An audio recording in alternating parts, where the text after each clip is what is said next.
बहुत पुराना गांव था रामगढ़। गांव के किनारे पर एक बड़ी सी जमीन थी, जिस पर कभी कोई खेती नहीं करता था।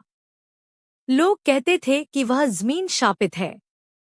वहां रात होते ही अजीब रोशनी, चीखें और परछाइयां दिखाई देती थी।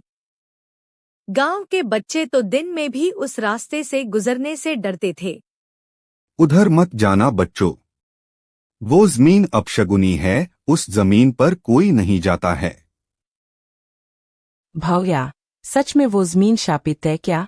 क्या काका हमसे ऐसे ही झूठ बोल रहे हैं? गीता, ये सब अंधविश्वास है। मैं एक दिन सच पता लगाऊंगा। मैं सच्चाई सबके सामने लेकर आऊंगा। बेटा अर्जुन, वो जमीन सचमुच श्रापित है। सालों पहले वहां जमींदार ने गरीबों की जमीन छीन ली थी। किसानों ने उसे श्राप दिया और उसी रात उसका महल धरती में समा गया। लेकिन गुरुजी, अगर वो जमीन शापित है तो आज तक किसी ने श्राप हटाने की कोशिश क्यों नहीं की? और कब तक ये जमीन श्रापित रहेगी? भावया, मत जाओ। वहां मौत है। क्यों तुम किसी की बात नहीं मानते हो? जब सब तुम्हें वहां पर जाने से मना कर रहे हैं, तो तुम मान जाओ न भूया। सच जानना ही पड़ेगा। अगर श्राप है तो उसे खत्म भी किया जा सकता है। मुझे पता लगाना होगा, ऐसा क्या हुआ है वहां पर। वह लालटेन, फावड़ा और भगवान की छोटी मूर्ति लेकर निकल पड़ता है।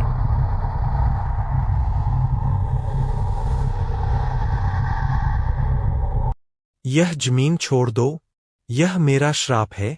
मैं इस जमीन पर किसी को नहीं आने दूंगा, समझे तुम?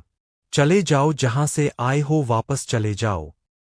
अर्जुन कांपता है, लेकिन हिम्मत रखता है। वह हैरान हो जाता है और डर के मारे इधर उधर देखने लगता है, लेकिन उसे कोई दिखाई नहीं देता।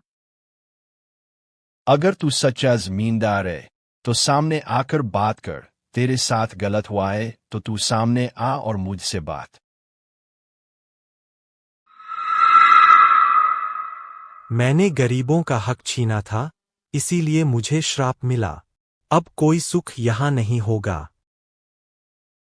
तेरा पाप, तेरी गलती। लेकिन गांव क्यों भुगते? सच को उजागर करने का समय आ गया है। अब तुम्हें इस जगह को छोड़कर जाना होगा। अर्जुन जमीन खोदता है। अचानक उसे पुरानी तांबे की पेटी मिलती है। वह खोलता है। अंदर जमींदार की डायरी और किसानों के कागज होते हैं। सच, अब बाहर आ गया। अब मेरा बोझ हल्का हुआ। जैसा मैंने बोला था मैं वैसा ही किया। अब इस जमीन का श्राप दूर हो जाएगा। वो सबूत है। अब हमें इस जमीन पर मंदिर और कुआं बनाना चाहिए। मैंने बोला था ना, मैं इस श्राप को खत्म करूंगा।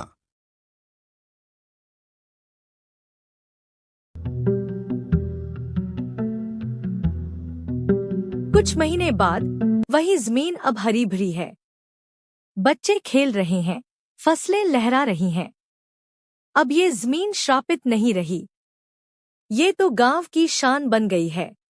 अन्याय और लालच का परिणाम हमेशा बुरा होता है।